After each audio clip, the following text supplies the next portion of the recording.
Hello and welcome. It's time for another exciting episode of Magnus Protocol. We got some really cool stuff to talk about this episode, and I'm very excited. This is Magnus Protocol 37, Scrutiny.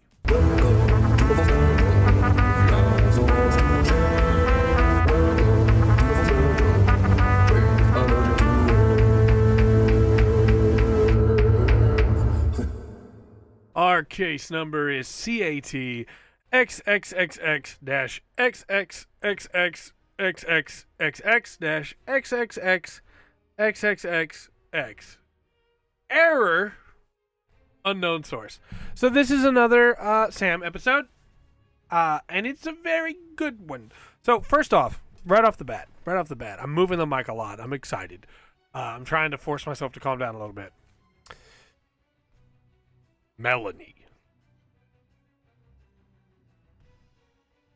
Melanie's back, and she's wonderful. She's just as great as she's ever been. Oh, I love Melanie. Okay. First, let's talk about Melanie and Georgie and Sam, and then we'll talk about the case. Because the case this time, it's hurtful. And I want to give everybody the opportunity. These error cases are going to be rough, I assume, but not rough as in poorly written. They're very, very well written. But rough as in they dig into the core of who I am as a person and rip out my soul, you know? So, just a warning, I will let you know when we finish talking about the lore implications of what Melanie tells us and of what happens with her and Georgie and Sam in this episode. And then we will talk about the case, just in case people want to talk about the Melanie stuff but don't want to listen to anybody talk about the case again. I would not blame them. And I know some people might be like, oh, well, you're being silly. There's no reason to give any kind of extra warnings like this. The episode already has them. Yeah, but again, this one, it's not rough for the same reasons as the last one, but it's rough. So, Melanie's awesome. Just throwing that out there right away. Melanie's awesome. Just the mention, Melanie giving Sam, this is not something I would have expected, but it's absolutely something I needed. Melanie giving Sam like a catch up for what has happened in their world. Talking about the current state of the world, what's going on, talking about how, yeah, they don't have signal right now for cell phones, but Germany's trying to get theirs back up. And just this picture it paints of a world on fire where everybody is slowly trying to put out the flames, right? She talks about how parts of Asia and parts of America just had refineries explode. Thankfully, the nuclear power plants, shut themselves down, or that could have been really bad. How entire cities have flooded or collapsed, some of them both. How in the moment when everybody came back, they all reappeared exactly where they were. That includes people on planes and cars, all those things. Lots of people died. Then also, of course, Sam makes the joke. So when Archives first wrapped up, that was right when I was getting into the fandom. And I remember seeing people be like, well, how did people just like show back up where they were from their domains? Because if so, like the Earth is moved because the Earth is spinning and moving around the sun. It wouldn't be in the same place anymore. And I think it's really nice that Sam brings that up and gets shut down by Melody of like, no, I don't know why, but they didn't leave Earth. Everything's fine.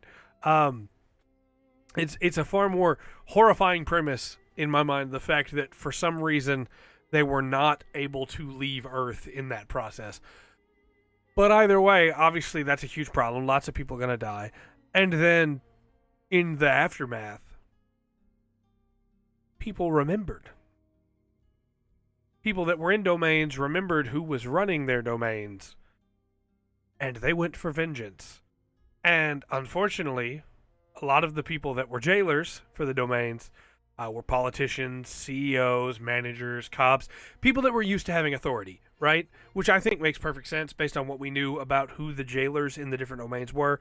People that were used to having authority would have trended towards being people that the fears would have forced into either hurting people or opened up that hidden part of them that wanted to take advantage of others, right? There's both sides of it. The jailer that thrives on the terror and the hurt and the pain it gets to cause to its employees, for instance, and also the manager that's just trying to do their best that now is forced to hurt these people because it's the only way that they will have peace. That's really interesting. It always has been a really interesting premise. I liked it when we were covering it in season 5 of Magnus Protocol, or Magnus Archives, sorry. But that brings its own problems with so many of them dead and the government's flailing. People were left out in the cold.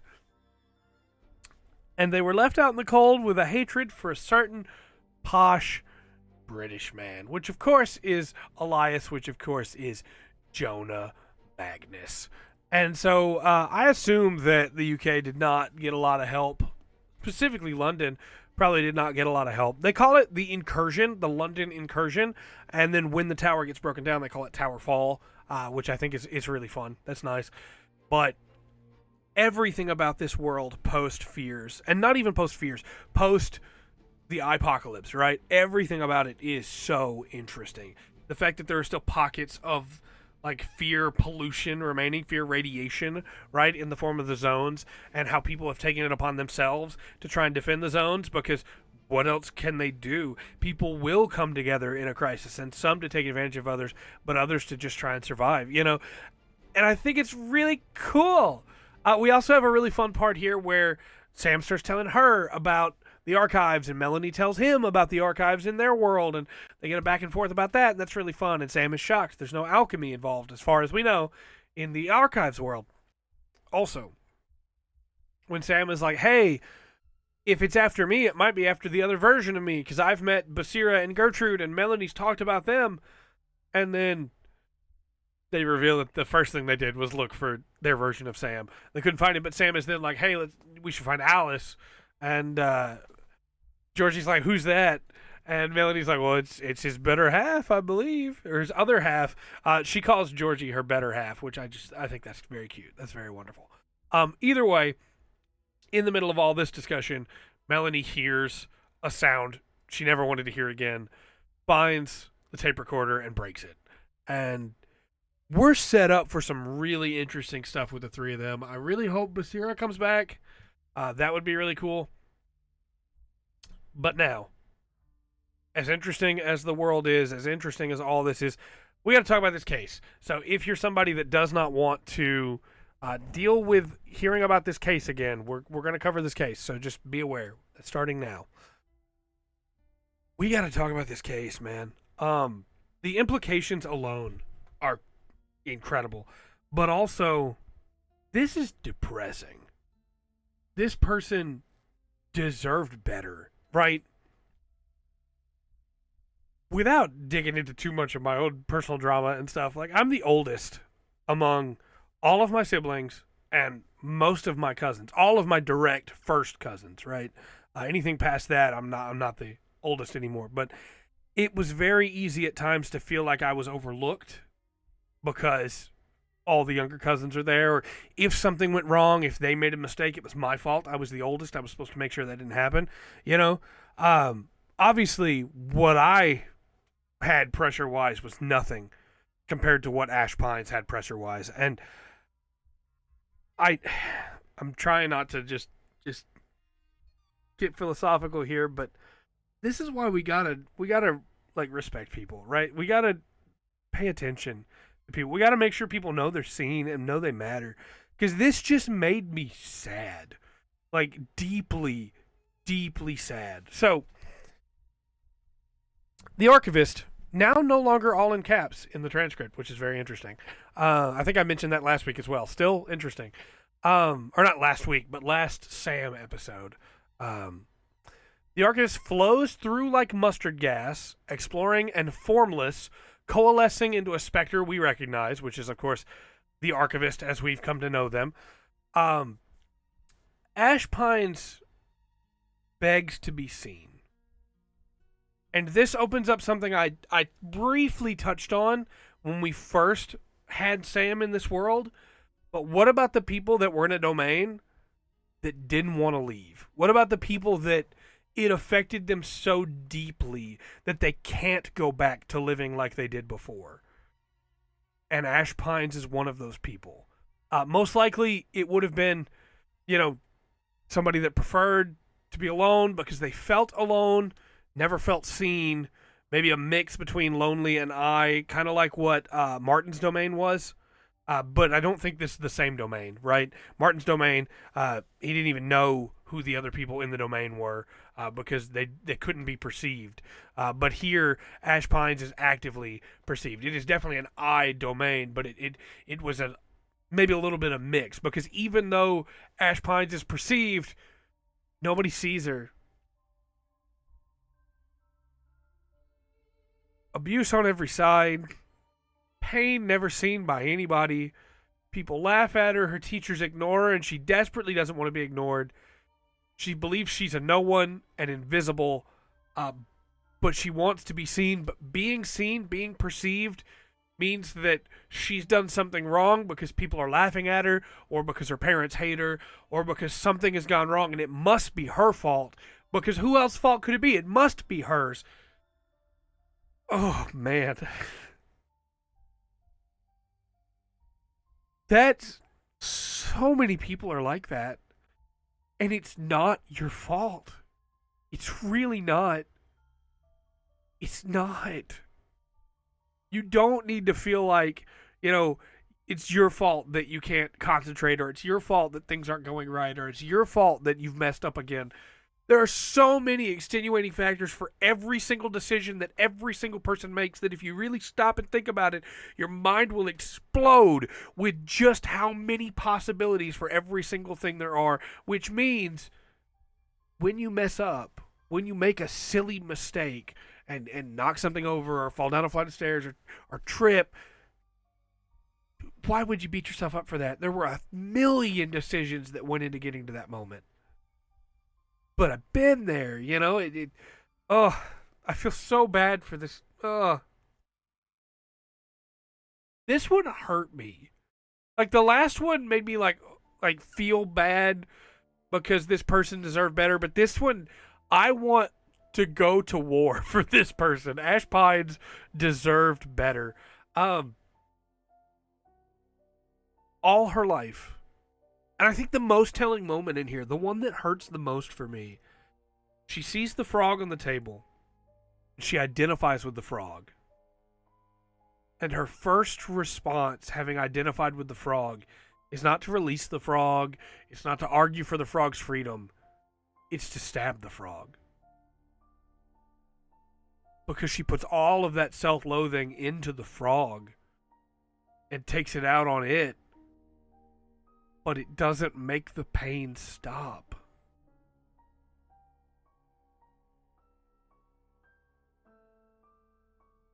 And as she goes to sleep, the archivist tells her to dream as she dies.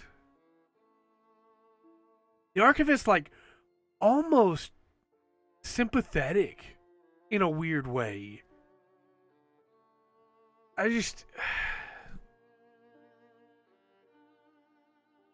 This one hurt me. It's such good writing. It's been so long since I have felt such a connection to a character that is barely given any lines whatsoever, right?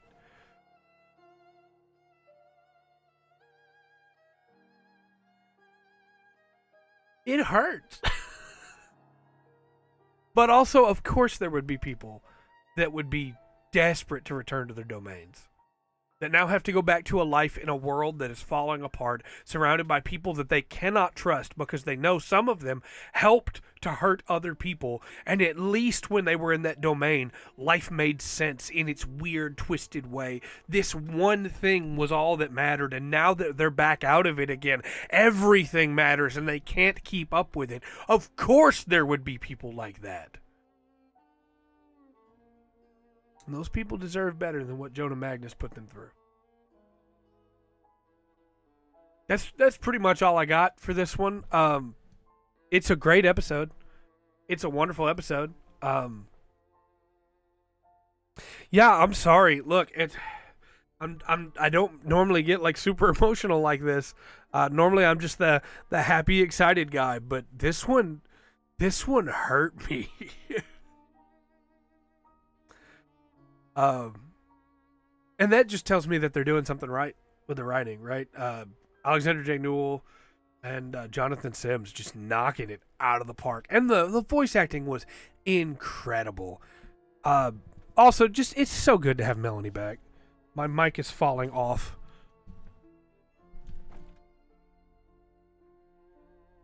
But it's just so good to have Melanie back. Absolutely loved this episode, despite what it might sound like when you listen to this. But just please be good to each other. Recognize the struggle that people are putting into just to be alive. Life's tough, man. Let's all get through it together. Oh, this episode made me sad. This episode has me. I'm genuinely depressed, you know. So wonderful work to the author and the writers and the editors and everything, the voice actors. This might be my favorite episode of Protocol, even though normally my favorite things are the alchemy side of things, right? This might be my favorite episode just because it genuinely ripped a chunk of me out, right? Wonderful stuff. Wonderful stuff. Masterful. That is exactly what I want good horror to do, right?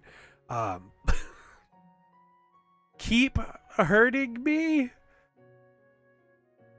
That just sounds wrong. We're going to end it here. But let me know your thoughts in the comment section down below.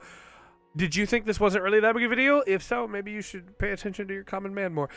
Until next time, I've been Trey. This has been The Full Spectrum. Remember to always enjoy the full spectrum. Magnus has to offer.